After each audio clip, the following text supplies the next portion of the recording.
Seperti mana yang kita semua sedia maklum, ini merupakan satu projek Universiti Melaya, projek strategik Universiti Melaya untuk Malaysia, yang mana kita kenali sebagai projek 222. Kalau lebih spesifik lagi untuk kes pada hari ini ialah UMCAS at 222. Kita pilih lokasi Taiping merupakan lokasi yang pertama. Of course kita akan ada 200 lagi 21 lokasi yang akan dibuat dalam masa yang akan datang. Jadi Taiping ini dipilih sebab kita dapati bahawa ia ada sinergi antara alam dan insan. Jadi benda ini dibuat di Zoo Taiping yang mana melibatkan 9 projek. Seperti mana yang kita sedia maklum bahawa ini merupakan projek community, bagaimana kita hendak masukkan elemen universiti itu ke dalam community. Itu sangat penting. Kita hendakkan bahawa community tahu bahawa universiti bukan saja menghasilkan graduan yang holistik, akan tetapi universiti juga merupakan satu tempat yang ilmunya dikongsikan kepada community. Seperti mana yang kita tahu tadi bila saya melihat sendiri bagaimana di dalam Zoo Taiping itu sendiri, kita lihat bagaimana banyak elemen-elemen penyelidikan, banyak elemen pendidikan yang kita boleh gunakan ilmu yang ada di dalam universiti untuk diserapkan kepada mereka.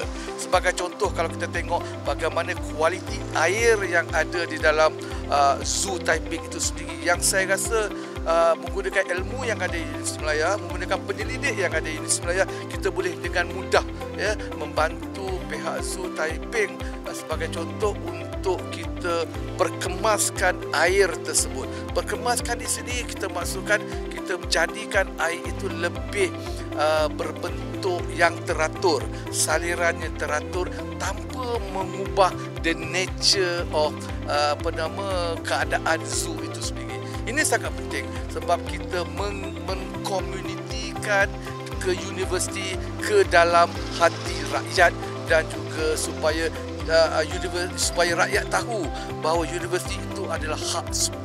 Jadi ilmu itu dikongsikan bersama.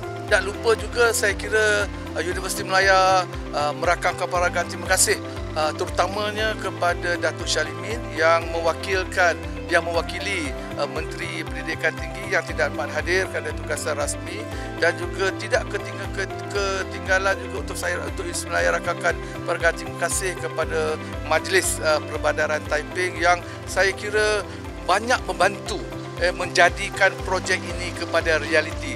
Juga exco Negeri Perak yang juga turut serta dalam program hari ini, dan juga masyarakat setempat.